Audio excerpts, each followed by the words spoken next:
You have reached Mouse and Weens, episode 95 of season 3. Today we're going to be talking about old punk memories and fun stuff like that. Please be patient with our audio. My mic wasn't turned on. I'm a dum-dum. I don't know. Newbie mistake. But I'm not a newbie. That's the thing. These things happen. Please forgive us, and we hope you enjoy the show. Mouse and Weens and a mouse and Weens and a mouse and Weens and a mouse and Weens and a mouse and Weens and a mouse and Weens and a mouse and Weens and a mouse and Weens and a mouse and Weens and a mouse and Weens and a mouse and Weens and a mouse and Weens, mouse and Weens and a mouse and Weens, mouse and Weens. It's us. It's Mouse Hello, and everybody. Weens. There she is. It's Weens over there. I'm Mouse. I'm Joelle. I'm the mom one down in San Diego. I'm Weens, and I'm up in LA, and that's not too far from each other. It's an hour and a half about. That's right. And we are here again for episode 95. We're almost to 100, Weens. What do you think? Can you believe it? What do you think that means? Ooh, I don't know. We're I don't old. either. Yeah. Time is flying by right now. I don't know if it's quarantine or what, but dude, I feel like I've aged 5 years since March. Why? I don't know. I wake up and I've got these bags under my eyes. I think it's too much screen time because I'm not out and about as much. And Yeah, I it's don't very know. abnormal. I don't know. I've gained some weight. It's a little biscuity around the mids, but that's okay. I think that's, I don't know. Biscuity around the mids. That's my new just band. think of, I know. Biscuit in the mids. Yeah, we don't walk so much. I guess there's a lot of sitting. Would you relate, anyone? Some people aren't at all, and they're maintaining their normal weight. How is that? I don't have the motivation to go out and work out unless I'm part of a gym, and all the gyms are, questionable. And we're entering the purple phase again tonight at midnight. So all the indoor restaurants and stuff are shutting down. I don't know. It's some rating, like wildfires in the red zone. We're in the purple zone. It just means it's bad. So I'm in the purple zone. I'm wearing a purple shirt. I think to listening to relate to Prince? your story. Yay. Yeah. I'm sitting in gosh. some purple rain. Sorry to just derail your story, but it wasn't this is going anywhere wacky. good. No, it was just depressing, Oh, Joe, come the normal on. stuff. How are you? You know have what? Let's been do doing? the Tony Robbins thing. Everybody do this right now. Tony Robbins, our favorite spiritual coach. Is he? I'm just kidding. I know. But, he's got some tricks. One of them I remember was to really smile big right now. Do a huge smile. Hey! Oh, Hi! wow. That Oh my really gosh, works. it works. Is that good? Okay. I look like a crazy person sitting in my office with pillows all around me. All right. Oh my God. That's great. Okay. Wow, this is lifting my spirits. Does it do anything different to your face and your brain? Yeah, it just got more wrinkles. Luckily, we're not Oh, filming good, this one. good. All right, Ugh. bringing it right back down. Okay, there you go. Yeah, Tony Robbins. It's Wait, I heard, what was that trick I told you too? That some nerve, your vagus nerve or something gets stimulated if you smile big and then breathe and exhale. So let's do that too. Ready? Smile really big. Everybody smile really big and take a deep breath at the same time. Now exhale. Keep that smile. okay. Now, quick, Joe, go to your phone and then take a picture of your face. Ready? Oh my God. Wait. Two. I'm not that quick. Do it anyway. Okay, ready? All right, ready? One, two. 2, 3.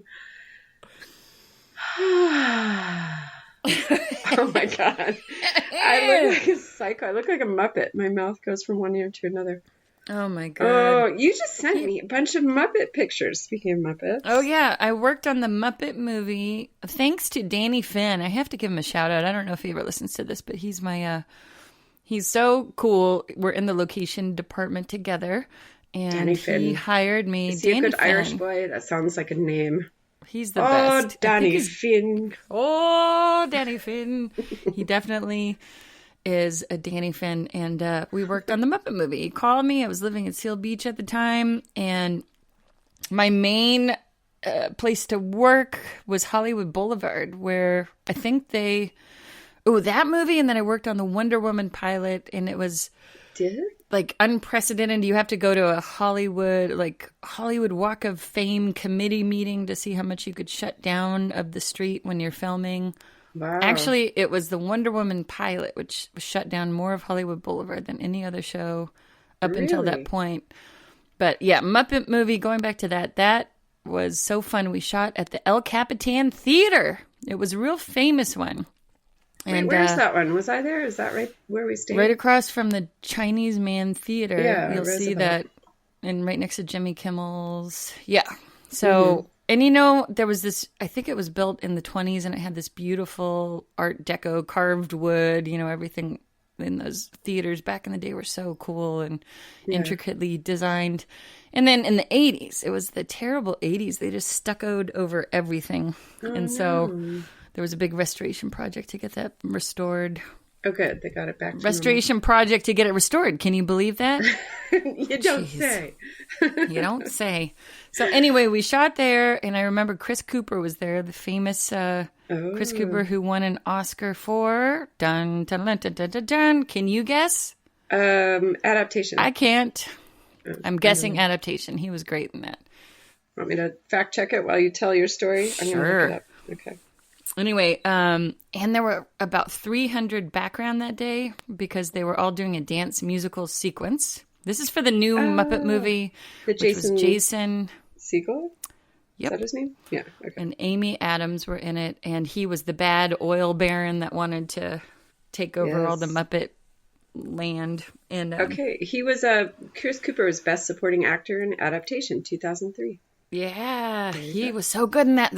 That's still one of my favorite movies of all time. Yeah, and cool. Anyone can fight me on that. I think it's genius. But anyway, so I just remember this was my most prominent memory of that day. It was a few nights there, I think, but there was a 300-person background scene where they were protesting in front of actually one of my Gonzo signs. I got to draw a protester sign with Gonzo, and they loved it. But, so that's probably in there somewhere. I haven't even looked for it. But it was a scene with Chris Cooper, and I think he gets bombed. And so they had they bomb him, and he lands in garbage cans was the scene in the movie. Yeah. And there was a stunt guy who was playing him. And they have a little lever system where they pop it, and the person goes, whoa, and they jump, and they fall back into the garbage cans. And it was probably about a 5 to 6 foot throw where he's on this little platform, and it pops one end like a seesaw, and he goes and flies into the garbage cans. That was the scene. Except 300 people are watching. They're all there. And the guy popped, and it was way too hard, so he overshot it by 10 feet and slammed against the wall and landed on his back. That was one of them. And everyone, 300 people just going, oh! And then they reset it, and then they did it again, and this time it slammed him. Same guy? He wasn't hurt? Same guy. Yeah, these stunt guys go through it. And I think it was 4 or 5 times, just kept getting slammed against the wall and finally landed. And I just remember going up to him, and he was on his back. And I was like, are you okay? And he just goes, I can't. Yeah, I'm fine. And its wind had completely been knocked out. And then later I talked to him, and he's like, yep, well, Vicodin's a beautiful thing. We all do it.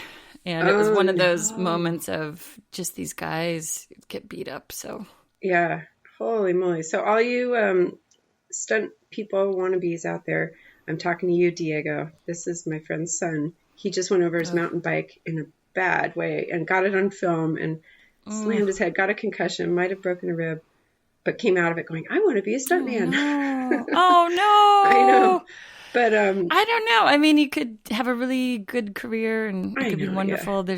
There's also, you talked to David Roldan, who was on The Rookie, and he was in Iron Man and a bunch of other big films. Yeah. Do you remember his story? I was busy looking at the exhumed bodies with Charlotte, I think, while he was telling the boys that so story. He was, I brought Joelle and the kids and everyone to the set of The Rookie, and they were watching the serial killer episode where the dead bodies got dug up in Griffith Park. But we were talking to David Roldan, who's a stunt coordinator. He's awesome, and he was in the Iron Man movie, and I think he was coming off of a line from a helicopter jumping onto a boat, and he snapped his Achilles heel or something, and then had to push through it, and it it was just like one more take. You could do it. And so we had to push through all the pain and get the shot. You were there for the story. You don't remember this? Not, you have a better memory than me. Yeah. No, I don't remember. But yeah, there are many stories of pushing through it to get the shot, which is the film business. Oh my gosh. Well,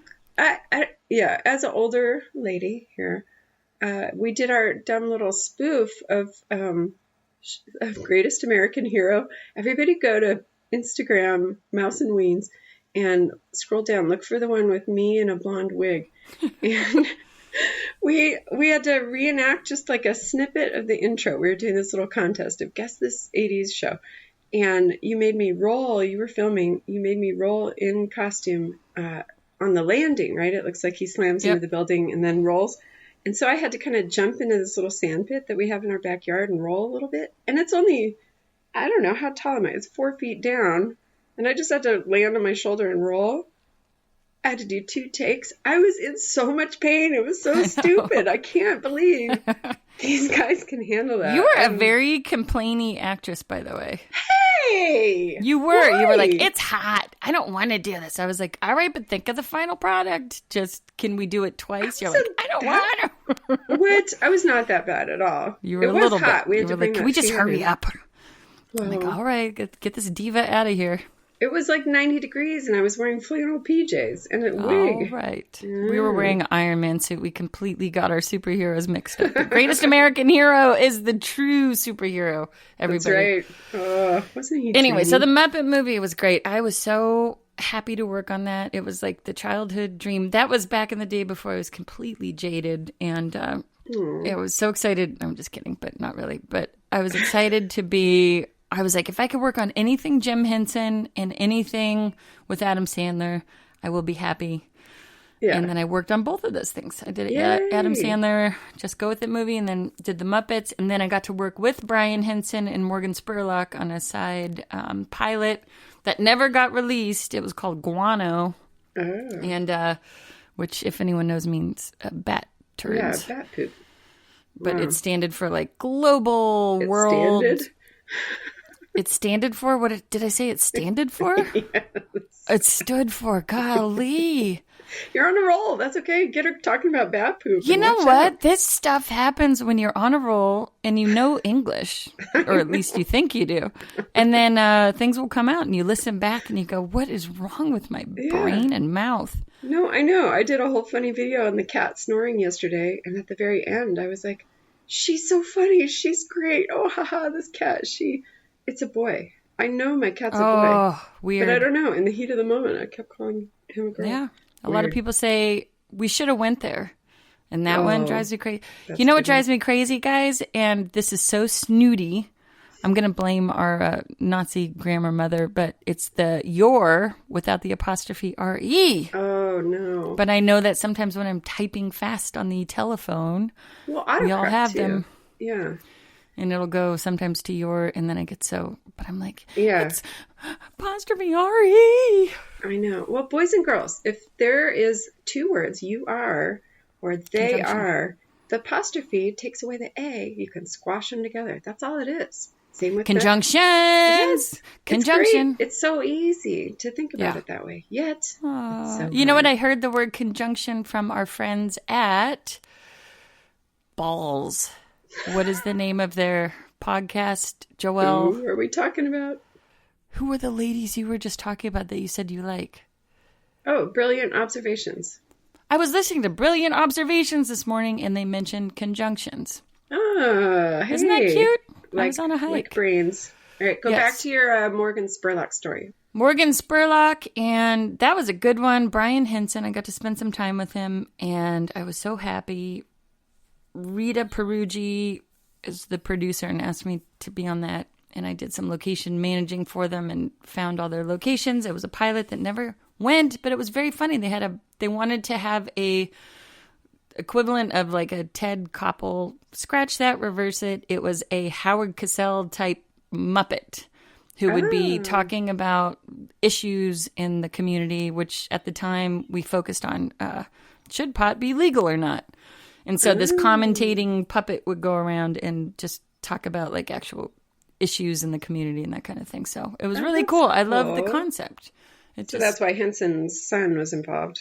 The puppet part. Yeah, and it was I kept trying to ask Jim Henson questions, and was he nice? One of them I remember was him. I'm like, what? So what was he like? He goes, oh yeah, Dad was surrounded by people all the time, and at the time of Dark Crystal, there were just truckloads of money coming in, and yeah, he always remained super calm within this big, money was coming in, high pressure. Here's an opportunity to do this great movie, and he always remained very calm and diplomatic and cool, and everybody else was wild and he was just kind of a straight and narrow, focused, a soft-spoken soul. I'm sure a lot of people know that, but I could see found that. Yeah.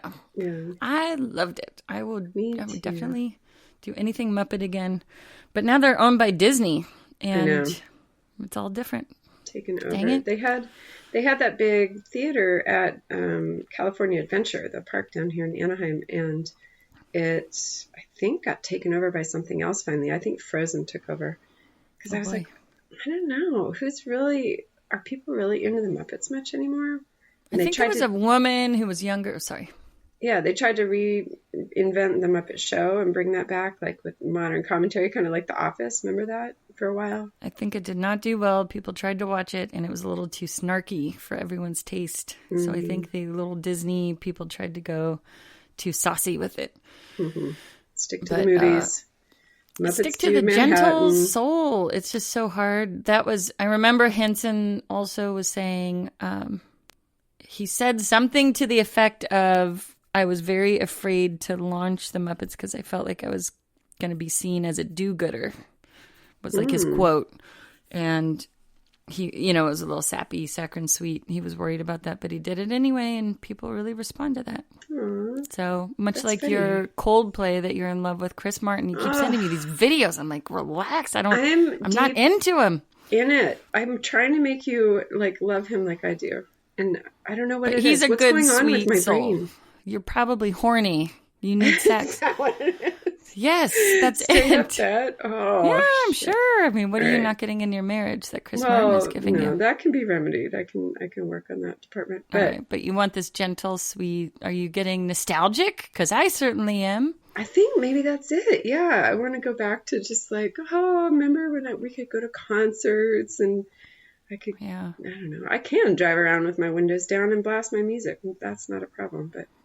What was it? Well, I got nostalgic the other day, too. Maybe it's a lot of time to sit around and think, but our good friend, Sean P. Hughes, came into town. He was by you, so I came down to visit. And then Sean is a lovely human being. I've always loved him from years and years ago. Probably met him in 93 or something, or maybe even earlier. But when I was dating this guy up in El Sobrani, and he worked for the Primus guys, and it was that whole El Sab #1 world, and say that again. If you don't know that. Yeah, Primus is a band. Are they still together? Yes. Doing and punk, funk, whatever. In the vein of Red Hot Chili Peppers when they first came out. They were all buddies. Kind of, but I would never put them in the same category because the Chili Peppers blow donkey dorks. Wait a minute. All I'm right, sorry. We'll come back to that. But, okay. Yeah. But, they were very cool. Who would they play on the bill with? I remember seeing them with when they got bigger. With Jane's Addiction. No, Jane's Addiction and the Pixies. But yes, Fungo Mungo. And the whole Bay Area. Psychofunkabuzz. It was very white guy front man, with the Bootsy Collins. Yeah, all the old funk. Yeah. That was big in the Bay Area in mid-90s. And Sean P. Hughes actually also would go to those shows too. I was at all those little funky dunk shows. But I know. Whole point. Yeah. We met with him. It was great. It was so fun. And then it got me really nostalgic for that time period because it was a really sweet time. And the music was great in the Bay Area in the mid-90s, and then Sean's in this documentary called Turn It Around, the story of East Bay punk, and that reminded me of I watched it, and I'm like, oh my gosh, I know that person, and then... I know. Thank you for letting me log into Amazon, because I watched it too. It was I didn't know this was all going on kind of right under our noses, and to look back at it in a documentary and go, we lived through that. That's so cool. So where were you? I mean, I was at Gilman a little bit, probably not the same as the people. Gilman Street, for the people that don't know, is this kind of co-op music club in Berkeley. And it was kind of run by the kids. There was one guy at the helm, Tim, can't remember his last name, but it was, the whole idea was all ages. We don't drink here. We don't fight. We don't discriminate. We're just this cool. It's for bands to play and mostly punk music and people off the fringes. And they would have a co-op and they'd have meetings to discuss like what's going on with our business and this and that. And anyone was invited. It was really cool. It was almost born out of all these garage bands getting together and wanting to play punk music, but then getting harassed by skinheads or parents or clubs or people kicking them out of places. And they're like, I know it's punk, but we're just kids. We just want to play. And they didn't really have a place to go. So. Yeah, so this was like a safe place. But then they realized all the drinking and drugs and stuff would create chaos with the mosh pits. So then they made their own rules. So it's kind of straight edge. Is that considered straight edge? I would say, it's probably under that more umbrella of that. I mean, I'm sure people... I'm vaguely remembering like drinking outside and then going in. So I'm sure there were people like that, but the idea was that it's not going to be one of those places. Yeah. It's debauchery. So this was all going on. I think I remember it like 87, 88, 89, 90, like that. Those are my high school years. So it was earlier. Yeah. And I was hanging out with all the skater guys and like the waivers and the, mods, whatever we called ourselves. But I also had a foot in the jock and the nerd pools. You were a diplomat. I was friends with everybody. But I remember, Pete Tisa and his brother Paul Tisa, and Rabid Lassie was big, and that was Joey Vila. I think he was at Cal High. And so that was the crew that I kept hearing from. And then all my skater buddies had their own little garage band, Broken Image. And they would play with those guys at different, like just house parties and stuff like that. I don't know if they played at any clubs with them. I heard that Rabid Lassie, I didn't know much about it, but I heard that they were. Yeah. And then Christian, remember Christian, he would draw all the logos on his textbooks like that. Oh, yeah. I think I still have some of the drawings and stuff like that too. I'll show you. Well, I could post it on social media. I'll put some of the old. I kept my book covers. Can you believe it? From high school. Oh my God, you keep everything, bands and stuff like that. Yeah, stickers, all my ticket stubs. I've got them all. I'm an archivist. Anyway, this documentary, the Turn It Around, was. Sorry, I just derailed that, but that's cool. No. I'm glad that you're an archiver. Thanks. But it's really 2.5 hours, but it gets a lot of people from the scene. Now they should have had Dave Barley on there. Yeah. He was around. He was my ex, and he I talked to him recently, and he was around that whole very beginning of the Gilman Street, and so Sean was on there. He was being interviewed, and tell the connection of Sean, like why it was relevant to the documentary. He was friends with Dave, and he was in the band Desecrated Morals with the guys who ended up going into a band called Sweet Children. So first it was Desecrated Morals back in the 80s, and I don't want to quote what date it was because I'm not sure. He'll be able to. I wish he would come on here. He's not going to come on. Really? I don't know why. Yeah, he doesn't want. We got to get him on here. Maybe I'll call him and see if he could do just a 2-minute take because I don't know all the inside and outs. But Desecrated Morals was with Mike Pritchard, who we know from Green Day, and Billy Joe Armstrong, and the drummer at the time was not Trey, it was somebody else, and then Sean was on bass. So it was a 4-piece. And then I think they went and became Sean left or something, and then they became Sweet Children, which I think was the 3-piece, which then would become Green Day, and then oh my gosh, they kind of they did okay for themselves. I heard. Have you heard of them? Green Day. Yeah. So. Well, this documentary was so cool because it showed footage of Sean playing bass, and it was like their first video. They set up a camera in somebody's backyard, and they were like, let's just do all of our songs on a video. And it's little Billy Joe Armstrong. I mean, they must have been in high school. With little like puffy curly hair. Yeah. Like, little mullet. Cute. Yeah. It's so fun. But it's good, and you can tell it's him. I mean, it's his same voice. And he's a nice guy, and I love Mike. I was telling Joelle and Sean that he was the first one that taught me guitar chords. So I have to say thank you for my great career that I have stuck with in guitar. But no, he taught me. And it was at Ben from Iconochrist. If anybody knows the old punk scene, I forgot, but I saw the documentary and I couldn't remember what house he taught me guitar in. I was like, that house we used to go to? And it was this white 2-story Victorian house. Like, I think it was El Cerrito. It might have been Berkeley. And then I saw the documentary, and then I was like, the singer of Iconochrist, Ben, that was his house. Oh. So all of this started bringing up memories. And then there was a brief time where I dated Lint. We called him back in the day, but Tim Armstrong from Was he Rancid. the guy with the tattooed head? Yeah. And the beard? Yeah. That was him. Oh my gosh. Yeah. I was like, she can't be talking about this guy. Is it this guy? Oh gosh, he was so cute. He was so cute. Yeah, the old so picture cute back in the day. But I was very like, no, you're not going to, unless you're my girlfriend, unless you get to know me. Wait, no unless funny you're business. my girlfriend? Oh, yeah. He was a woman back then. Just kidding. No, I was very prudish. You wouldn't think this about me, but I was a little like, no one's going to disrespect me. I locked it up. So they would come out. I was staying with this. We all, like, as kids, Mom does not like this period of my life, but I stayed in Pleasant Hill. There was some weird old guy who let young kids stay at his house, and we didn't have any money. And it was like me and Jen. Not weird at all. Not weird at all. But he didn't touch anybody. He didn't touch anybody. It was a weird situation where we were young kids with no money, and it was a launching point for me to get my own place. But wait, he lived there too? He wasn't just like the landlord? Yeah. No, he lived there. Creep A.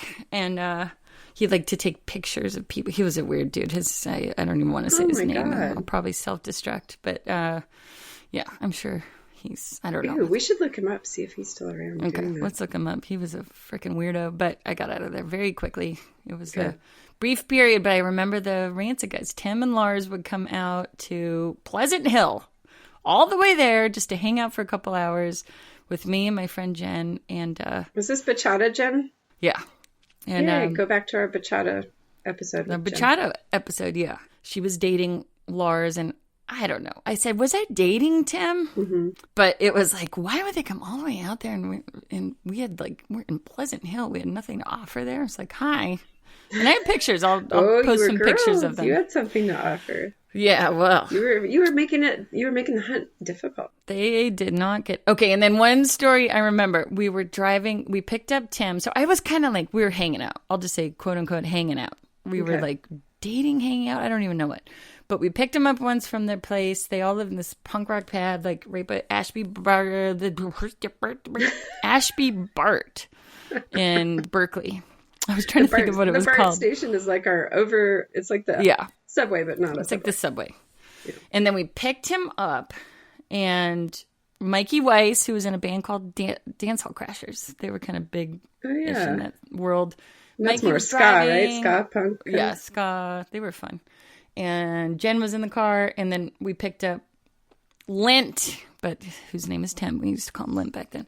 And then he's like, all right, hey, where are we going? Or no, he got in the car, and then he started talking about how he's on a whole new workout regimen. I'm gonna be buff. I've been working out. I'm gonna get real buff, and I've cut out all meat and all cheese and all dairy. And I was like, oh, dang, because, and then he was like, where are we going? I was like, oh, we're going to a cheese tasting. He was like, no. I'm like, yeah, we picked you up to get down to that local cheese tasting. And he was like, I don't want to go. I just said I don't eat cheese. And I was like, sorry, I don't. He goes, let me out. We're like, no, he's like, let me out. And he opens a car door and he jumps out while we're still moving. Oh my God. Because he didn't want to eat cheese. There's one of the stories. I was like, I was just kidding. Cheese tasting, were you? No, we were going to like a club or something. Yeah. So he was a weirdo, but he was so like aloof and strange that it was kind of, I always like the weirdo love guys, these guys. Yeah. Yeah. Julianne. Yeah. Guess what?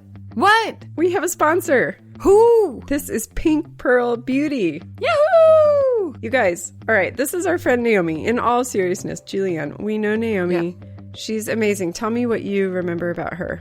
I remember you guys were in a movie about Newman Goldstein, and you played a hot, saucy lady, and she played, did she have an asparagus shooter? Some kind of James Bond lady? Yeah. Okay. She was my friend in high school, your friend, and she's an awesome person. She really is a great girl and has always smiling. I remember that. Yeah, super happy and funny and fun and great sense of music and style and taste and energy. Yes, and like cool hair and makeup, and started this company, Pink Pearl Beauty. It's the cutest stuff. Let's talk about what we can see, because everybody needs to go here and do some Christmas super shopping. Cute. It's a little punk, a little pretty. Yeah. And some of the product, we have Precision Eye Definer Black Pen. We've got loungewear set, so that's really cute and cool. They look kind of so punky, hip. comfortable. Slippers, pajamas. This is what I want for Christmas. You can just shop here. The fedora. Okay. I want the black fedora. Yeah, I like the fedora. They're really cute. Look at their... And charcoal masks and lash and brow serum. She's like about her, she's been a makeup artist for a long time. Just by looking at the pictures, her makeup looks gorgeous. So yeah, and her cute hair and cute colors, and she's great. So check out her site, you guys, Pink Pearl Beauty. If you go to mouseandweens.com, we will put a link to her site there, and all you have to do is enter Mouse and Weens 20 at checkout on pinkpearlbeauty.com, and you will get 20% off your order. Yay. So go to mouseandweens.com, look for the logo, Pink Pearl Beauty. It's a cute little pink skull. PINKPURL beauty.com. Type in Mouse and Weens 20 at checkout and get your 20% off. Woohoo! Yay! You were friends with Puck from Real World. You would bring these weirdos. Yeah, but they were fascinating at a distance, but you would bring them into the inner folds. It was they would end up at our house. The Puck was at the Christmas tree farm with Dad. Did we already tell this story? I think so, somewhere, but tell it again. It's funny. Okay, I'll make it quick.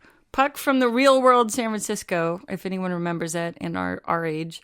He was my friend, and he came over one time, and it was the morning that we were going to go cut Christmas trees at the local Christmas tree farm. It was a big tradition. It was a family thing. And then he just shows up, and I was like, oh, okay, I guess.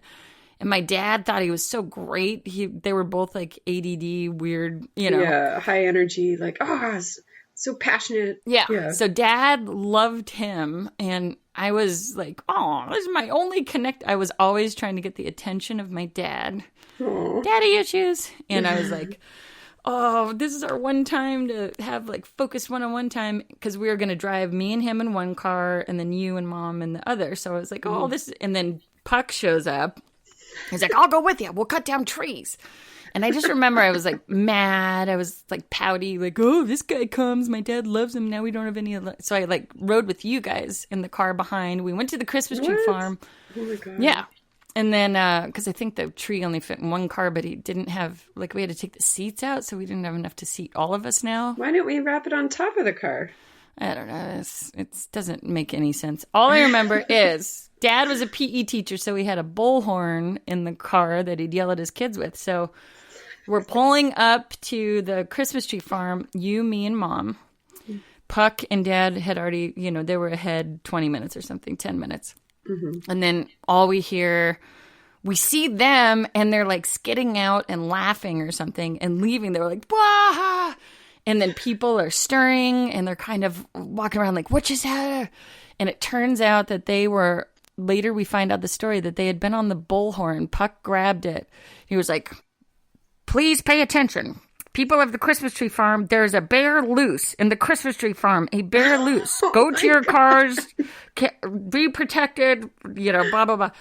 Those motherfuckers completely derailed our one, like, connected Christmas time and thought it was hilarious and ruined everyone's day. I know. We would always sing carols in the car, and then we get our hot chocolate and our candy canes, and it was such a tradition. Yeah. And once a year we had happiness. And we'd run. No, we had one that we would run. Dad would always hide in the Christmas trees. This was at the Sonol Christmas tree farm, if anyone knows the Bay Area. No, this was right, but this one was in San Ramon, the Christmas tree farm that everybody would fight at. This was the place where in our junior high they would go, I'll meet you at noon at the Christmas tree farm. That was the fight place. Yeah. It also was the hiding place of some like serial killer that was like haunting the neighborhood. They found him in somebody's backyard, right outside the Christmas tree farm. So he was using that as a hideout. Yeah, I'll look it up. State killer? Yeah, it was. I don't know if it was the East Bay killer. But... You know what? Richard Ramirez, speaking of the El Sobrani guys, I think, okay, Sean or Dave, you need to help me with this, but Richard Ramirez was renting a room from someone in El Sobrani that was their friend. Oh my God. And like he rented the back house on the property. What? Oh, can you imagine? People. Yes. Do background checks. Always. I don't think we had the technology back then. Pre-internet. Okay, let's see. I'm Googling San Ramon Christmas tree farm serial killer. Okay, well, this makes for good radio. Ha, cha-cha. How did the rest of the day at the Christmas tree farm? I looked him up recently because, His name's Dave Rainey, by the way. Yeah. Well, Dave Rainey can suck a fat one, excuse my French, but he left me stranded in the middle of Salt Lake City. I don't know. We won't get into that story. Yeah. He was doing mushrooms with a Hungarian wrestling team and didn't pick me up from the airport. As one does. In the snow. Because that's what we do when we go on vacation. Yes. So he's on mushrooms, doesn't pick me up. The airport's about to close. It's 10:30 at night. I have to go with a shuttle driver to his brother's house, his brother and his wife, to a shuttle driver I never had met before, and sleep in their downstairs guest bedroom. Because I had nowhere to stay, and it was at Park City. We were going to Sundance Film Festival, and everything was rented out. Yeah. So fuck the guy's a little bit of a narcissist, a little bit of a weirdo. And this is called the Eggled Ice. We'll never talk to that guy again. Yeah. So Eggled Ice. Anyway. Yes. All right. Well, freezer someone. I can't find it. Maybe it's urban legend, but I'll look it up. I'll put it on our social media also. Okay, so why don't you tell me what you thought about that punk documentary? Because I would think that you would look at it and be a little like, ew. No, here's my thought. I honestly went back and hearing all of these punks talk about it now, right? Because they're interviewing all the people that used to be there back in the scene. It really was sad because it was like, these were the kids that were kind of the misfits, right? They didn't fit in with any one group of people in their school or whatever it was, and they weren't having something fulfilled. So they found this co-op, this Gilman Club, and all these bands that they loved, and these were all the people that spoke to them, and the music that spoke to them. It was like got out all their aggressions, but in kind of a safe way. And you see all the stuff that, like, tattoos. And then what was that one girl band that they were just like pouring blood on themselves and all crazy and like ripped clothes and nudity. It was L7 or Bikini Kill. Yeah. But okay, so can I say something though? This is where I'm totally cutting you off. No, I get incensed. Yeah. Go ahead. Are you done? Yeah. Okay. Kind of not really. But I just wanted to say though, I felt for those people because at the time I probably looked down my nose and like, why are you guys doing that? You looked down on me. But then I was hanging out with all skater guys and stuff too. I mean, my first boyfriend, Marty, had like eyeliner and, crazy clothes and spikes in his jacket. This is where I do have a visceral, still to this day, like reaction of like, that sucks because I was that person being looked down on in the family too. And it was ultimately good, clean fun. And I know it might look scary from the outside, but this is where I was really rebelling against the idea of being judged so harshly when someone didn't understand what it was about. Right. I still am like that, where I don't like that, like little snooty tooty and like, why don't you hang out and find out people aren't drinking, they're not doing drugs, this is good. And then just, they've got a tattoo. That's what pisses me off. I know. I was a little conformist. I don't know. That's the way I was built, to just follow along and do the normal, quote unquote, normal thing. But I was always type A, success driven, had to go to college, had to get the good job. And so you hear all the things like, well, you can't get a good job with tattoos up your arms, and why would you want to hurt your body and do all these things to yourself? So, but you still talk to Toby about that. Yeah, I know. Did you hear his dumb joke? The boys were talking to me about this, and they're getting fascinated with tattoos, and I'm trying to come around on it, but I guess I still have some old deep-seated stuff about tattoos, which is like, You have this beautiful body that, and especially as a mom, I'm like, I exercised. I took such good care of myself to grow these little babies in my belly that they pop out and they're beautiful and they're natural. And that's just the way that, you know, God or the universe or whatever you want to say made you. And why would you tattoo yourself all up? And, you know, you're beautiful as you are. Like, you don't need artwork on your skin to be cool or make people think you're something you're not. Like, just be yourself. Anyway. But what if something you are is that? I know. And I'm trying to see that side of it. And like, even this documentary is kind of opening my eyes to that even more and more. And I hope I'm not as judgmental. But anyway, I was still kind of putting some of that on Toby. He's like, well, Mom, but I love tattoos. I'm like, okay, well, yeah, but you're not going to want to get them up your arms and down your hands because I'm sorry, but people still do judge that probably. When you go to a job interview and they see tattoos on your arms or your hands, you may not get the good job. And then Elliot goes, but what if he gets tattoos that say, I like work? At the job interview. That's pretty awesome. I actually really do like So that was great. It's kind of a genius. Yeah, okay, well that might be a good workaround. I'm behind. What if you got a neck tattoo that said I'm employable? Yeah. Here's $500. Go do it, son. That's a good idea. Yeah. I like that. So Good yeah. for Elliot. That was it. That's so cute. So I like work. I get it from both sides, but I also get it at some point there is a release of control, and then I think as the adult you need to check yourself and not judge. I know. As best as possible, realizing I just remember feeling so upset that some of the kids that were my friends with tattoos in Berkeley were some of the most kind-hearted, loyal people in the world. Yeah. And then the douchebags back in San Ramon were some of the biggest date rape jerks, but they would look better on paper and you could bring them home and they would go, thank you, ma'am. Yes, sir. And they were the biggest assholes in the world. Right. And but that's what I was so bothered by. But don't you think too that, so when mom and dad see you starting to rebel, right? You started dyeing your hair and getting like nose tattoos and stuff like that. And they're like, okay, she's going through something. Let's try to talk to her. And dad would sit down with you and be like, let's talk. What's going on? You would probably go like, fuck you. And like, kick in a door or something. You were such a prude. I don't think you remember all the stuff you used to do that was destructive. Nobody sat down and said, let's talk about this. I don't know. What's happening? Dad was freaking so into psychology. He sat down with me a whole bunch and was always like, let's sit down and talk. And I would roll my eyes and do it bare minimum. But we would have family meetings. We would do all this stuff. I don't know if you remember. I don't remember a real effort to like, but also it was immediate shame and judgment. Like, it was the same thing as a tattoo. Like, you're doing that, therefore you're bad. And you're dyeing your hair, therefore you have issues. And what if you're just expressing yourself? And what if... I'm better at it, though. I see the other side. So you're judging me for being judgmental, but I am seeing it more. And I'm not like how I might have been when they were little. I think you're better. And I think all of this is... I think now people's eyes are open a little more to, if someone has bright red hair, they might be more accepting it's very of that. Normalized now. And I think we're also letting go of all the old, probably Christian morals that our parents had, because that's what was instilled in them. Those are what fucked up. I know. Okay. It's all the generational stuff, which is funny because they came out of the 60s, which you'd think would make them these open-minded hippie people, but they were more of the conservative side.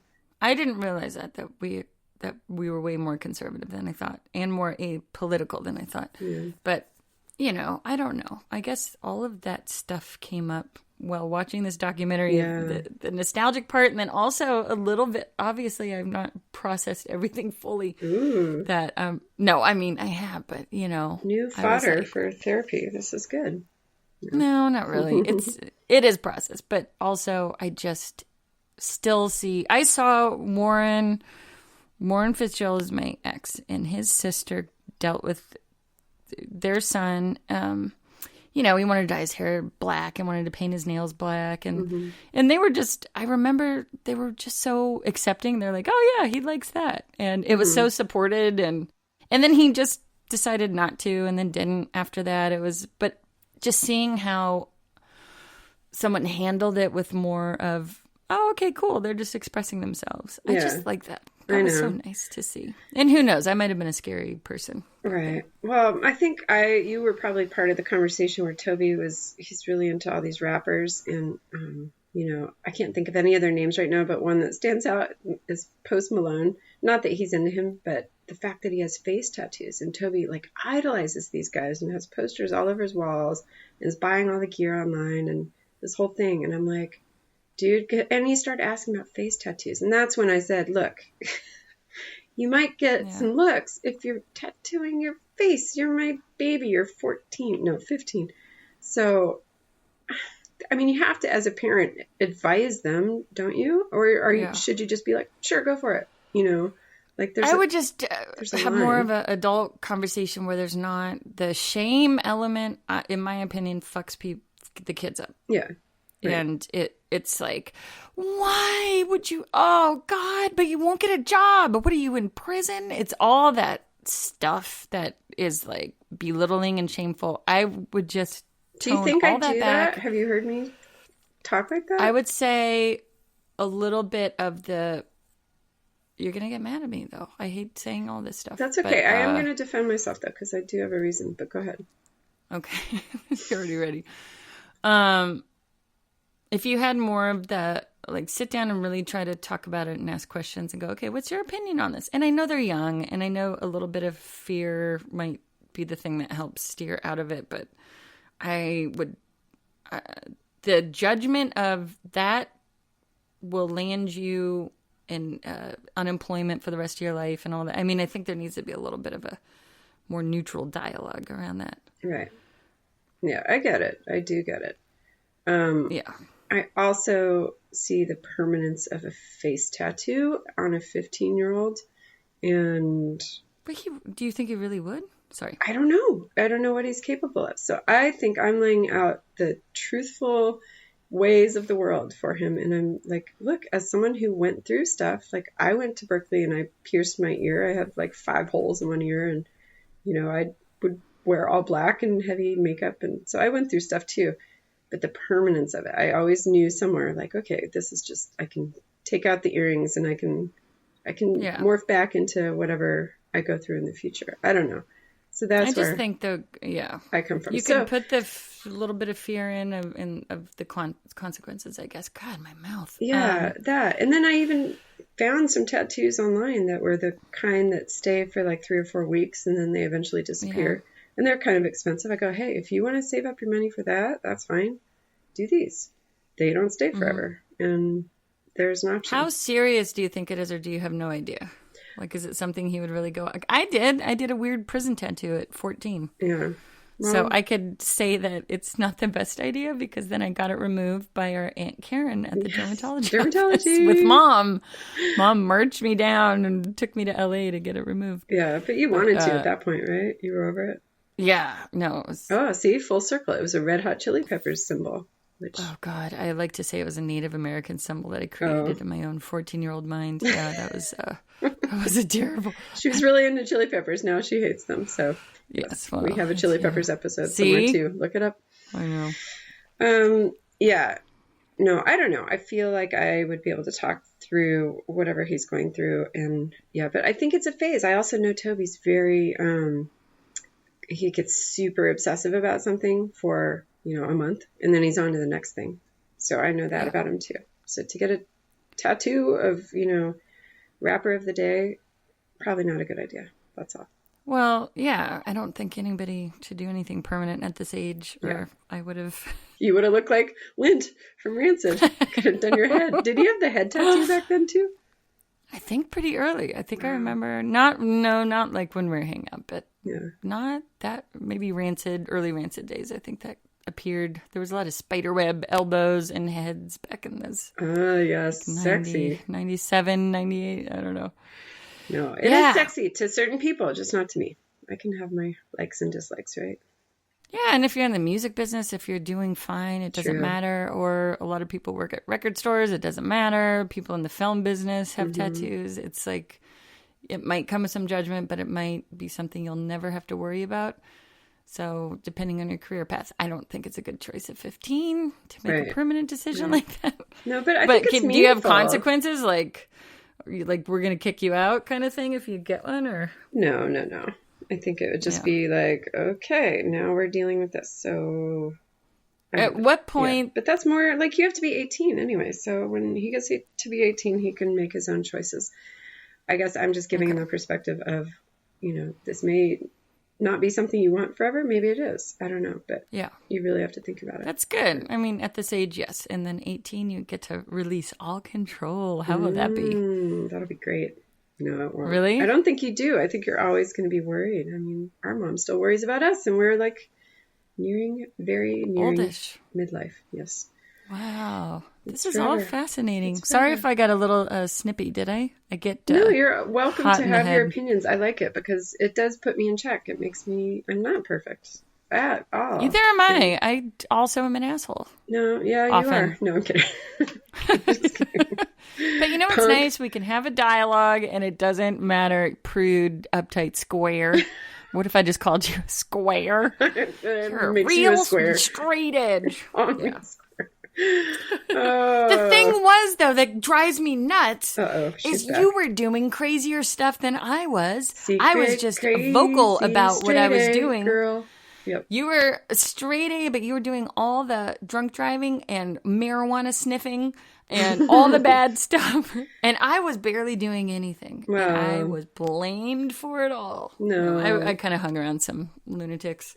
Well, you were overt with stuff. I was covert. And that's probably part of our personalities. I don't know. But yeah, we were both doing, we're testing out all those waters. And I'm kind of glad I got it out of my system in high school. And then I went to college and I could focus a little better because I think I'm probably doing a disservice by protecting my kids so much now that they're entering high school phase and they're going to go wild when they go to college. If they ever get out of the house. Right now we're bunkered down forever. And I even asked Toby, I go, do you want me to grab a bunch of kids, get you going to the mall? Do you want to join some hiking groups? I don't know how to get him out and socializing because he's got his 4 little buddies, just gamers. He's like, no, I've got my friends. It's cool.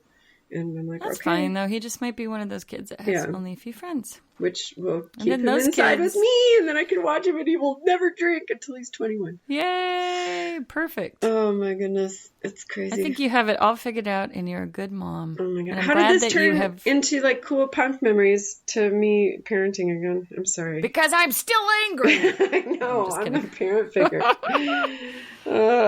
I'm going to get you... I want to go mosh in my bedroom. I know. I'm going to give you a big pillow of me, and you can punch it. And then one of your cat, I shouldn't give it away. But what? Oh, you got a birthday present? Yes, we have a birthday girl. She's going to be... Oh, on Monday, it's my birthday, everybody. Yay. Super young. I know. Yeah, this is going to be an interesting one. We'll see what happens. Are you going out to dinner doing any big, wonderful things? Should I... I think they're locking down the universe again. I don't know what's going to happen. I was invited to Jennifer Martin's house for a backyard birthday thing. Good, do that. On Saturday. And I could maybe come down Sunday. We could talk about this later, though, and not on a national podcast. Global. We are global. Yeah. Which I'd like to thank the friends in Great Britain. We were just on the charts in Great Britain. We've been on I love those. So many charts, and I keep princes. forgetting to say thank you to all these fun people in fun countries. We had India, we did Iceland. I did do a post about Iceland. But anyway, you'll see those pop up on our social media. So India and Iceland and Morocco and Kurdistan and what else do we have? Italy. Greece. I love their cheese, and we got Greece, and my friends moved to Nice, actually. And I love all you. I was going to say foreigners. You can't say that now. Don't say that. No. Very good. Woo. Thank you. And no, you guys are great. And who's our lovely friend who is from Finland? I think we were charting in Finland. Oh, I know. And someone has, we have the cutest little, Anu. Yeah. We need to, I'll make a post about her too. We met her and we did little promos for each other's podcasts, which is super fun because we don't know Finnish, but we said something. I'm not sure what it was, but that was fun. She's so cute. Yeah. I love mouse and beans. I know. It really is heartwarming. Thank you, everybody, for listening. Everybody, all over the globe. Everybody, you guys are great. And our patrons, too. Thank you to our patrons. If anyone wants to support us. It does give us lots of excitement to know that people are paying to listen to us. Oh my goodness. And that just validates everything. So thank you very much, you guys. You get swag and t-shirts are coming. I told them to pick out any piece of gear on our merch website and I'm sending it to them. So I'm waiting to hear. Okay. And let's try to get I totally cut you off again, but let's try to get our buddy Sean or Dave Barley. Yes. And because we have a super Green Day fan too, or who's the person that loves Green Day so much? Oh yeah, Trouble. Seth. We're gonna let's throw his promo in here. Everybody, let's listen to Seth. Here we go. Hello, you're listening to Trouble, a music podcast, and I'm your host, Seth.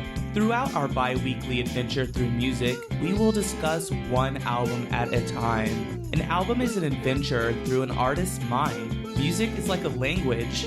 What message are these artists trying to get across? We will examine the stories behind the albums, themes, and my favorite lyrics through a queer lens.